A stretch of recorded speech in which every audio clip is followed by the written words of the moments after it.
오늘 설교의 성경 본문 말씀 제가 봉독하겠습니다. 구약 성경 창세기 7장 1절부터 5절 그리고 8장 13절부터 19절까지 말씀을 제가 봉독해 올리겠습니다. 거룩하신 하나님의 말씀입니다. 여호와께서 노아에게 이르시되 너와 네 온 집은 방주로 들어가라. 이 세대에서 네가 내 앞에 의로움을 내가 보았음이니라.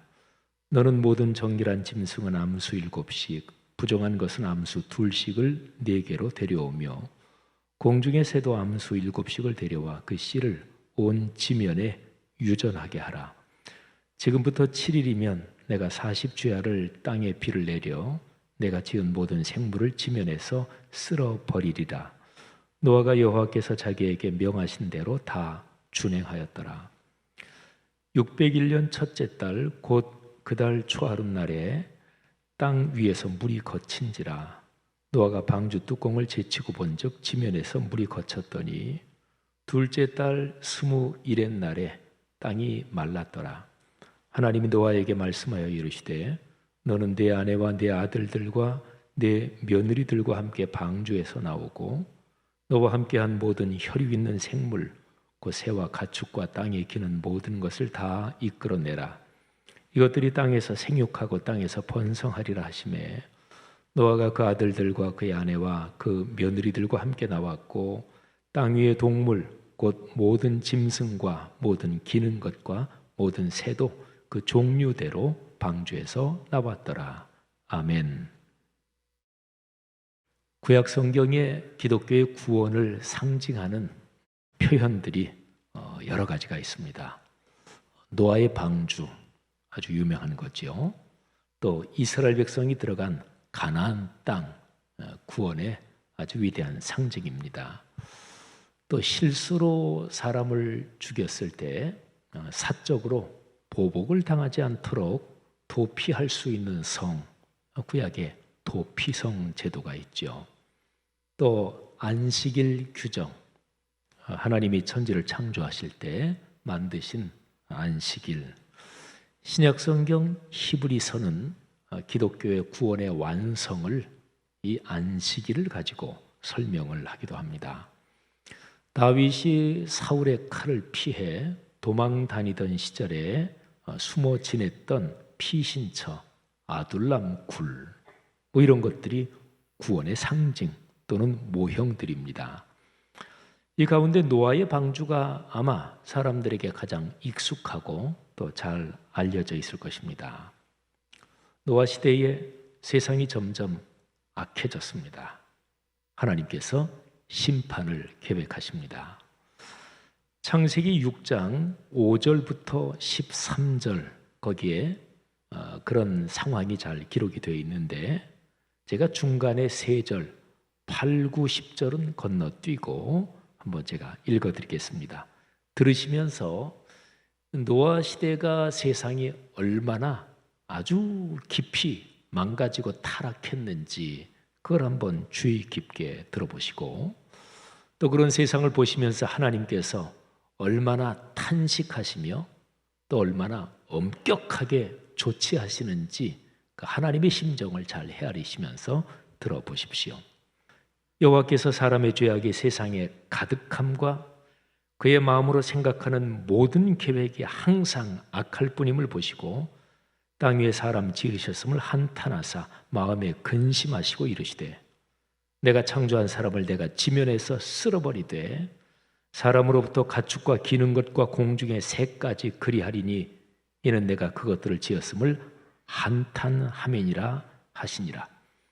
그때 온 땅이 하나님 앞에 부패하여 포악함이 땅에 가득한지라.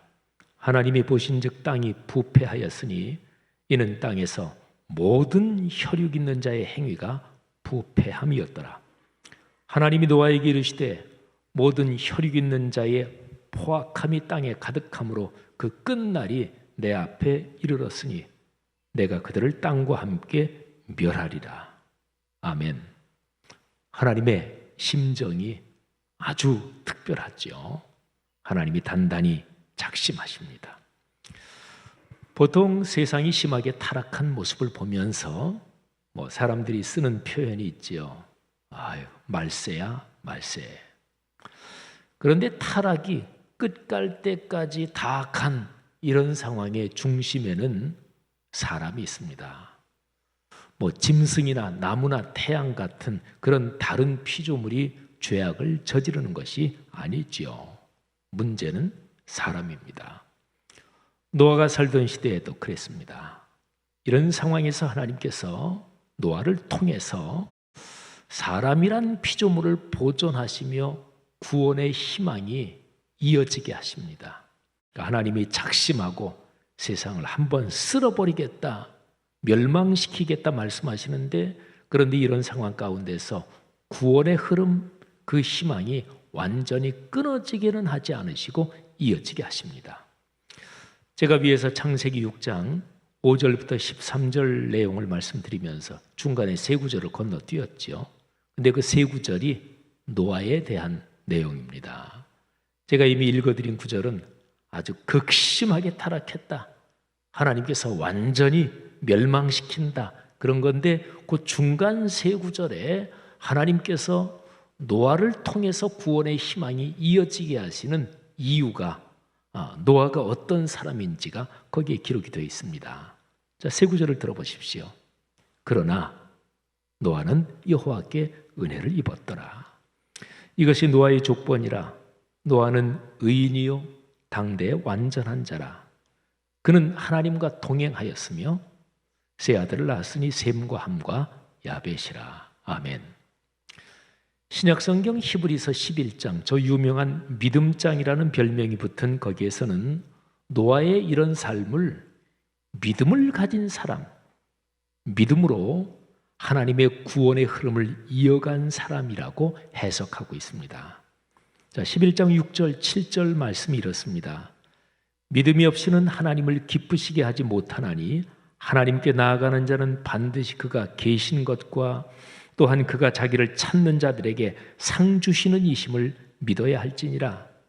믿음으로 노아는 아직 보이지 않는 일에 경고하심을 받아 경외함으로 방주를 준비하여 그 집을 구원하였으니 이로 말미암아 세상을 정죄하고 믿음을 따르는 의의 상속자가 되었느니라.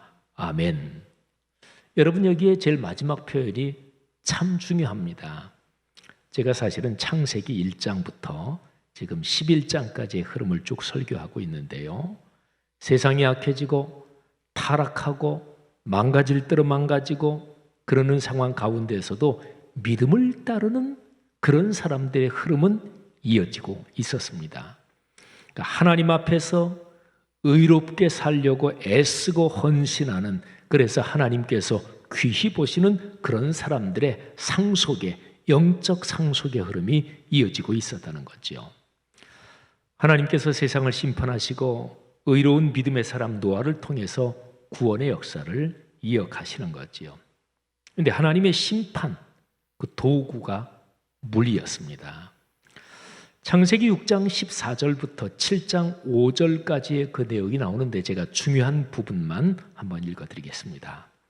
하나님께서 노아에게 방주를 만들라고 이제 말씀하시는 그 장면부터입니다. 너는 고페르 나무로 너를 위하여 방주를 만들되 그 안에 칸들을 막고 역청을 그 안팎에 칠하라. 내가 만들 방주는 이러하니 그 길이는 300규빗, 너비는 50규빗, 높이는 30규빗이라. 내가 홍수를 땅에 일으켜 무릇 생명의 기운이 있는 모든 육체를 천하에서 멸절하리니 땅에 있는 것들이 다 죽으리라. 그러나 너희와는 내가 내 언약을 세우리니 너는 내 아들들과 내 아내와 내 며느리들과 함께 그 방주로 들어가고. 자, 건너뛰어서 여호와께서 노아에게 이르시되 너와 내 온 집은 방주로 들어가라.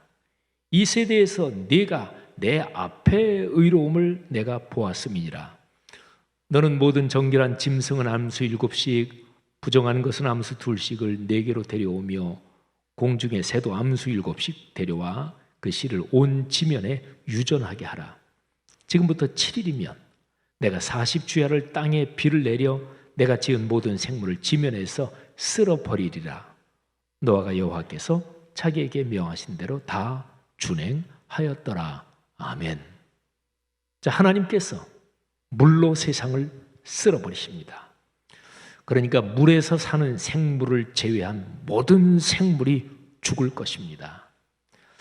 멸망과 절망의 상황이죠. 하나님께서 작심하고 심판하신다는데 누가 감히 거기에서 제외될 수 있겠어요? 멸망과 절망의 상황인데, 그런데 이런 상황에서 희망의 시공간이 존재하는 겁니다. 희망의 시공간은 오직 하나, 노아의 방주입니다. 그러니까 방주 안으로 들어가는 것이 죽지 않을 수 있는 희망인 거죠. 노아의 방주는 창세기의 이 장면에서 희망의 상징으로 거기에 존재합니다. 노아가 600세 되던 해 둘째 달 17일, 이때 기품의 샘들이 터지고 그리고 하늘의 창문들이 다 열립니다. 40일을 밤낮으로 기품의 샘에서 물들이 솟아오르고 그리고 하늘에서 비가 내립니다. 지면의 가장 높은 곳까지 다 물에 잠깁니다. 사람 중에서는 8명만 방주로 들어갑니다. 노아 내외, 세 아들 내외, 그러니까 부부 4쌍입니다. 150일 동안 땅에 물이 넘쳤습니다. 그동안 물의 생물을 제외하고 호흡이 있는 모든 것이 죽었습니다.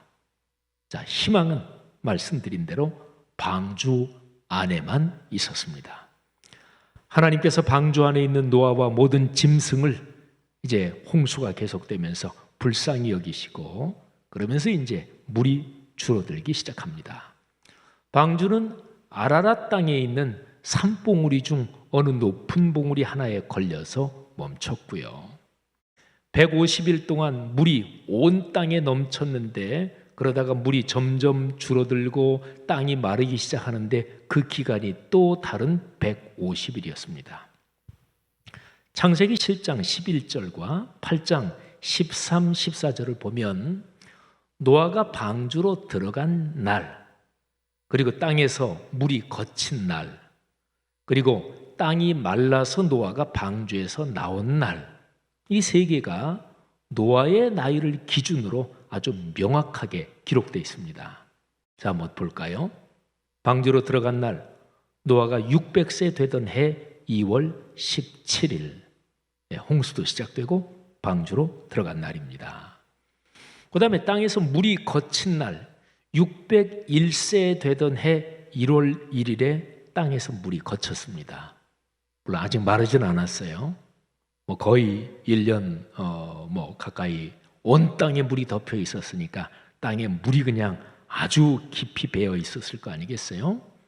자, 그리고 땅에서 물이 다 마른 날, 그래서 노아 가족이 그 방주에서 나온 날, 그거는 노아가 601세 되던 해 2월 27일입니다. 그러니까 노아와 그 가족은 1년하고 열흘, 1년 10일을 방주 안에 있었습니다. 1년이라는 그 날수를 요즘 달력처럼 365일로 계산한다면 노아와 가족들이 방주 안에 있었던 날수는 375일이 됩니다. 자, 여러분, 이 노아의 방주, 이 홍수, 이 사건을 보면서 여기에서 우리가 묵상해야 될 아주 중요한 주제가 희망입니다. 세상이 물론 멸망당할 때 절망의 상황이잖아요. 근데 희망까지 사라지지는 않았습니다. 그것은 하나님의 은혜였습니다. 자, 희망은 어디에 있었나요? 방주로 들어가는 것이 희망이었습니다. 방주 안에 희망이 있었습니다. 그러나 여러분 잘 생각해 보시면 방주 안에 들어가 있는 것은 희망의 필요 조건은 되지만 충분 조건은 아니었습니다. 방주로 들어가면서 희망이 보존되기는 했지만 방주는 희망이 지속되기 위해서 필요한 잠정적인 시공간이었습니다. 1년 열흘 동안 한번 생각해 보십시오. 노아의 가족과 짐승들은 얼마나 밖으로 나가고 싶었을까요? 찬란한 태양빛 아래에서 땅과 또 숲들을 보면서 그게 얼마나 그들에게 간절했을까요? 마치 지금 코로나19 상황에서 마스크를 한번 벗고 자유롭게 사람들 만나고 포옹하고 국내외 어디든 마음대로 가고 싶은 그런 심정이 우리 마음속에 얼마나 아주 간절합니까? 마치 그와 같았을 거예요. 방주 안의 희망은 방주 밖으로 나가면서 이어져야 하는 것이었습니다. 하나님께서 드디어 노아의 가족을 방주 밖으로 나오게 하십니다. 물론 노아와 그 가족은 희망을 안고 희망을 품고 방주 밖으로 나옵니다. 자, 8장 13절 이하의 내용을 한번 들어보십시오. 601년 노아의 나이를 기준으로 하는 거예요. 둘째 달 21의 날 1년 10일 만입니다. 땅이 말랐더라. 하나님이 노아에게 말씀하여 이르시되 너는 내 아내와 내 아들들과 내 며느리들과 함께 방주에서 나오고 너와 함께한 모든 혈육 있는 생물 곧 새와 가축과 땅에 기는 모든 것을 다 이끌어내라. 이것들이 땅에서 생육하고 땅에서 번성하리라 하시매 노아가 그 아들들과 그의 아내와 그 며느리들과 함께 나왔고 땅 위의 동물 곧 모든 짐승과 모든 기는 것과 모든 새도 그 종류대로 방주에서 나왔더라. 아멘. 여러분 한번 충분히 상상해 보실까요? 얼마나 기뻤을까요? 얼마나 행복했을까요? 희망을 안고 방주 밖으로 나왔을 때 그때 세상은 얼마나 찬란했겠습니까? 그 감격과 감사를 어떤 말로 다 표현할 수 있겠습니까? 여러분, 오늘 제 설교의 주제는 희망입니다. 하나님께서 세상을 물로 쓸어버리시는 그 시절, 그러니까 멸망과 절망의 시대지요. 그런데 멸망과 절망의 시대의 희망은 방주로 이어집니다. 방주로 들어가는 것만이 희망이고 1년이 넘도록 희망은 방주 안에 있었습니다. 그러나 말씀드린 대로 방주로 들어가는 것은 과정이었습니다. 목표는 희망과 함께 희망을 품고 방주에서 나오는 것입니다. 그러니까 방주로 들어가는 까닭은 다시 나오려는 것이지요. 여러분, 여행과 가출의 차이점을 아십니까? 여행은 집으로 다시 돌아오기 위해서 가는 것입니다. 그래서 여행을 떠나서 여행을 하면서 집이 좋고 일상이 좋고 그걸 다시금 느끼고 집으로 돌아와서 일상 속에서 행복을 누리게 하려는 것, 이게 여행이죠. 가출은 집을 버리는 것이 가출입니다. 가출하는 사람에게는 집이 없습니다.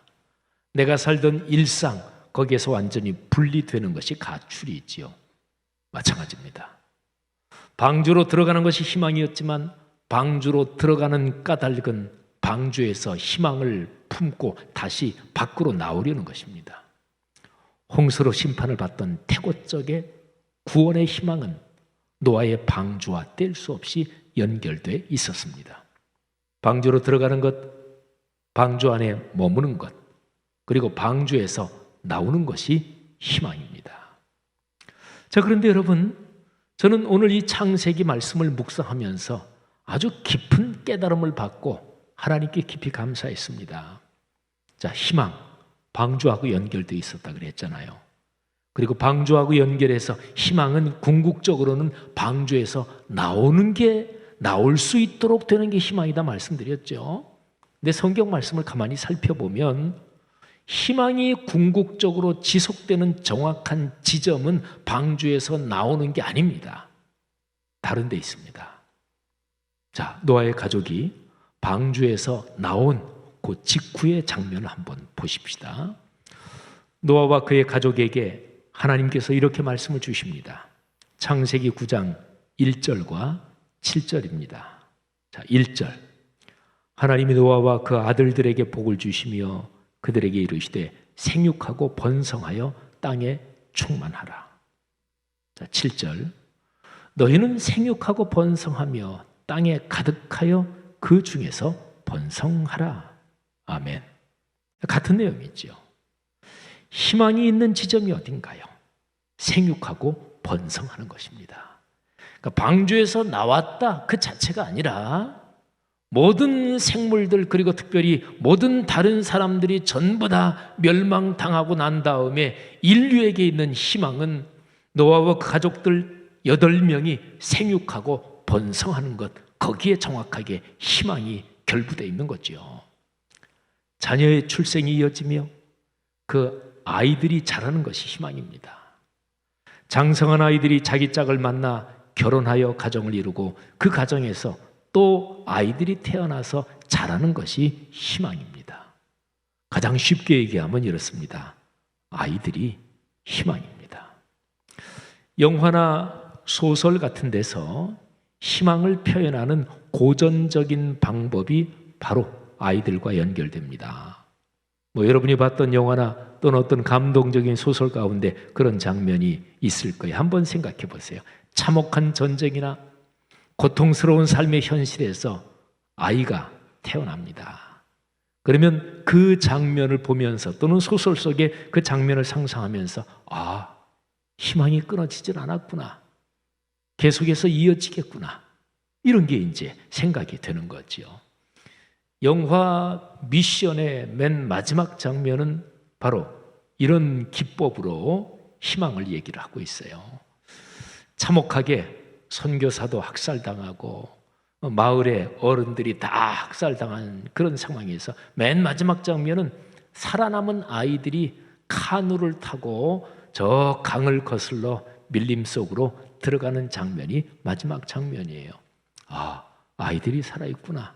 저 아이들을 통해서 계속해서 삶이 이어지겠구나. 그러니까 희망이 끊어진 것은 아닌 거죠. 사랑하는 그리스도인 여러분들이요, 오늘은 어린이 주일입니다. 저는 이 말씀을 가만히 묵상하다가 그래, 이거는 참 중요한 축복의 메시지구나 하는 깨달음을 얻었습니다. 하나님께서 여러분의 가정에 그리고 가문에 태의 문을 여시고 생명의 축복을 주시기를 주의 이름으로 축복합니다. 태어나서 자라는 아이들에게 건강, 지혜, 용기, 사랑, 기쁨, 그리고 무엇보다 하나님의 말씀이 그 아이들이 사는 내내 넉넉하기를 바랍니다. 그 아이들이 자라서 멋진 젊은이가 되고 결혼해서 행복한 가정을 일구기를 축복하며 기도합니다.